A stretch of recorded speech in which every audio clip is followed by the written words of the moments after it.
dear children, welcome to the physics class. Today we are going to learn about Newton's second law of motion. We have already learned first law of motion. Now we are moving to second law of motion. According to second law of motion, the rate of change of linear momentum is directly proportional to the force applied, and the change in linear momentum happens in the direction of force. Once again, the rate of change of linear momentum is directly proportional to the force applied, and the change in linear momentum happens in the direction of force. We have already learned what is linear momentum. Linear momentum is the product of mass and velocity, or the force needed to stop a moving body depends on its mass and velocity, and the product of mass and velocity is called linear momentum. For example, if a body of mass m is moving with a velocity u, then the force needed to stop this body depends on the mass of the body. More mass needs more force to stop. Same way, it depends on the velocity of the body. If the velocity of this body is large, we need to give a very high force to stop it. And the product of this mass and velocity is called linear momentum. And the symbol of linear momentum is P. Now, if the velocity of this body changes to V, how will we change the velocity of this body? We should apply a force to change this velocity, because a force is needed to change the speed of a moving body. So, a force is applied and the velocity of this moving body changes to V, then the change in linear momentum.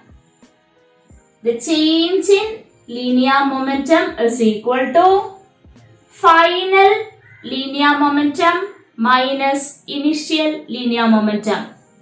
What is the final linear momentum? Finally, the velocity becomes v. So, final linear momentum is mass into velocity mv minus initial linear momentum is mu. So, here the change in linear momentum is final momentum minus initial momentum, and the symbol of this change in linear momentum is delta p. Here delta indicates change. So, the symbol delta means change in momentum. Now, we can come to the mathematical expression of Newton's second law.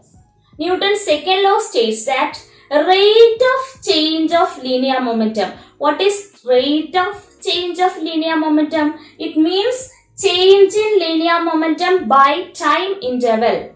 Let this change in velocity happens in a time interval of delta t, or a force is applied for a time interval of delta t. The change in speed happens during the application of force. So, a force is applied for delta t time, then rate of change of linear momentum, that is delta p by delta t.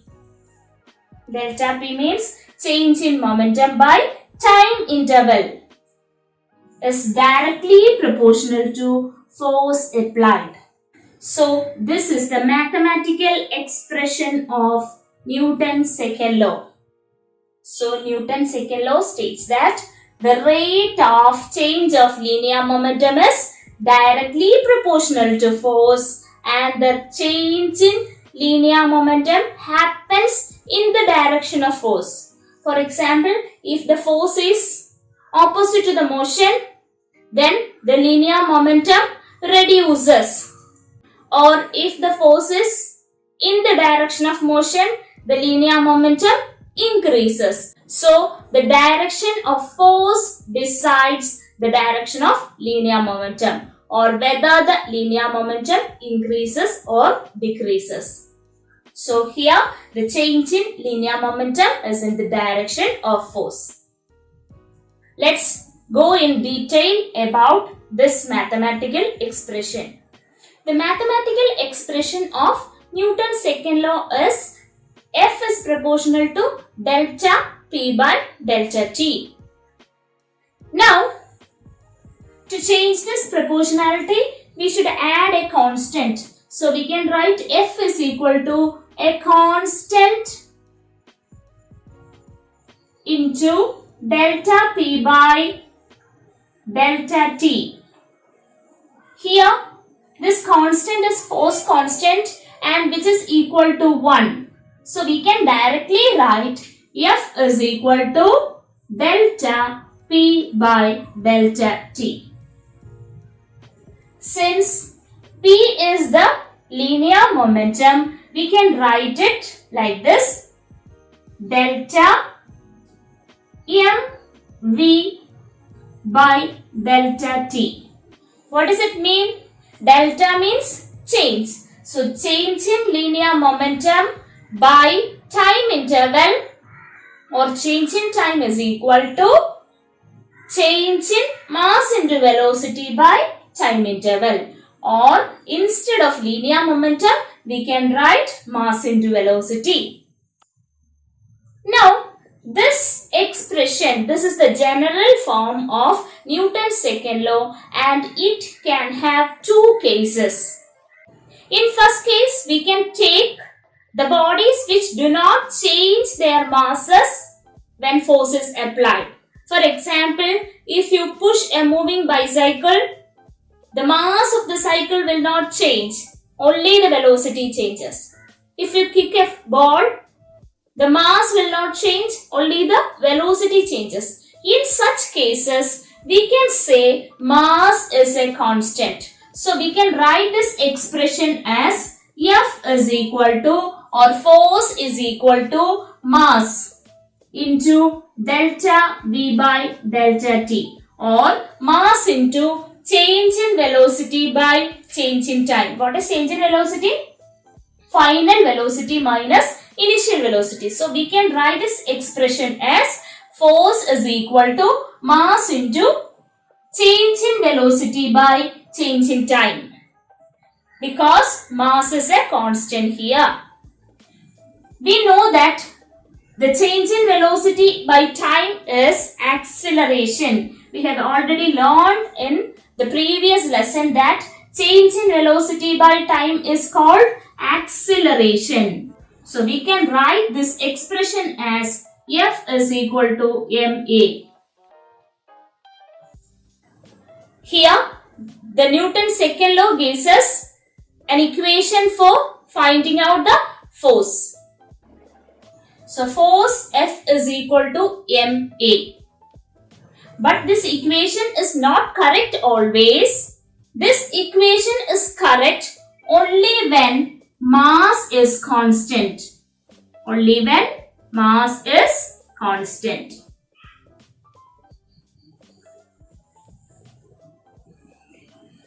Do you think that there is any case where the mass changes? Yes, there are cases where the mass changes with time. It is the case of subatomic particle. Most of the subatomic particles are able to move with a speed nearly equal to the speed of light, or the velocity of those subatomic particles are in the range of 10 raised to 6 meter per second. So if a body is travelled with a velocity nearly equal to the velocity of light, or the velocity in the range of 10 raised to 6 meter per second, those particles will change their mass during the application of force, and hence we cannot take mass as a constant. So for those subatomic particles, force F is equal to delta P by delta T can be written as delta of m into v, product of mass and velocity by delta T, or it is delta m, or change in mass into change in velocity by change in time. So if mass is constant, we can write the relation as F is equal to ma, or F is equal to mass into change in velocity by change in time. And in the case of subatomic particle, or if the mass is not a constant, we can write the relation F is equal to delta P by delta T as change in mass into change in velocity by time interval. So this relation F is equal to ma holds only when mass is constant and velocity is smaller than the velocity of light.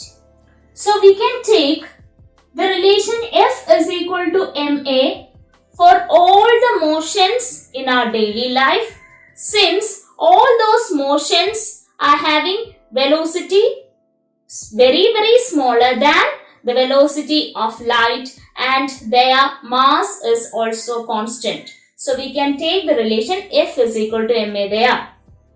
From this relation F is equal to ma, we can define the unit of force.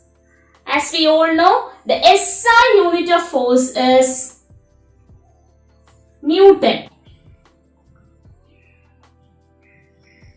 and the symbol is capital N. And we know force F is equal to ma. A force is said to be 1 Newton when the mass of the body is 1 kilogram and the acceleration produced by the body is 1 meter per second square. So we can say, or we can define 1 Newton as, it is the force, 1 Newton is the force which when applied on a moving body of 1 kilogram produces an acceleration of 1 meter per second square. So here we can define 1 Newton as, it is the force which when applied on a moving body of mass 1 kilogram produces an acceleration of 1 meter per second square. The CGS system unit of force is dyne. We will get a force as 1 dyne when mass is 1 gram and acceleration is 1 centimeter per second square. In CGS system, mass is in gram and acceleration is in centimeter per second square. So we can say 1 dyne is the force which when applied on a body of mass 1 gram produces an acceleration of 1 centimeter per second square. Now we can derive the relation between Newton and dyne. As we have said, 1 Newton is equal to 1 kilogram into 1 meter per second square. 1 kilogram in CGS system, it is 1000 gram. And 1 meter per second square, 1 meter is 100 centimeters. So it is 100 centimeter per second square. So we can write it as 1 lakh gram centimeter per second square, or 1 Newton is equal to 1 lakh gram centimeter per second square, or simply we can write it as 10 raised to 5 gram centimeter per second square. What is gram centimeter per second square? We can write here, this is 1 gram centimeter per second square. So 1 gram centimeter per second square is called dyne. So 1 Newton is equal to 10 raised to 5 dyne. So this is how we can define the SI system and CGS system unit of force.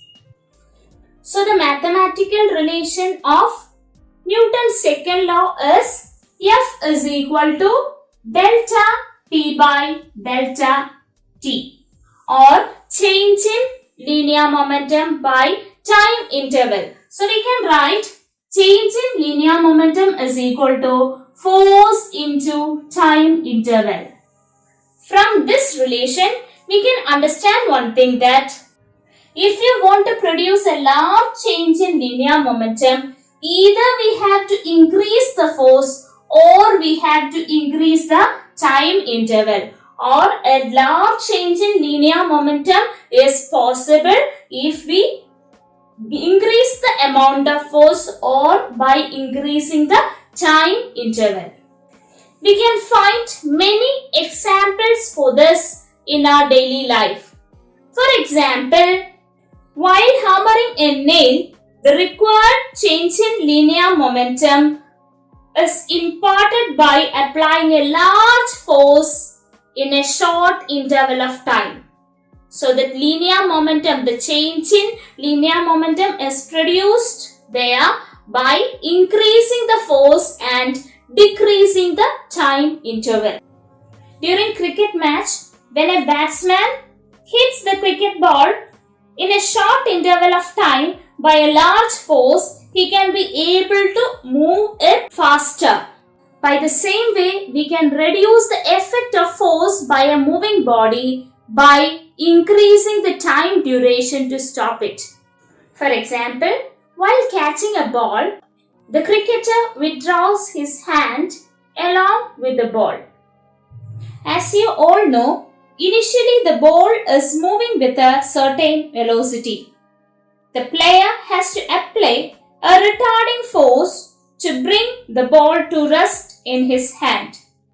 If the player catches the ball suddenly, he takes a very short interval of time to stop the ball, and hence the reaction force of the ball on his hand is large, since the required change in momentum happens in a short interval of time.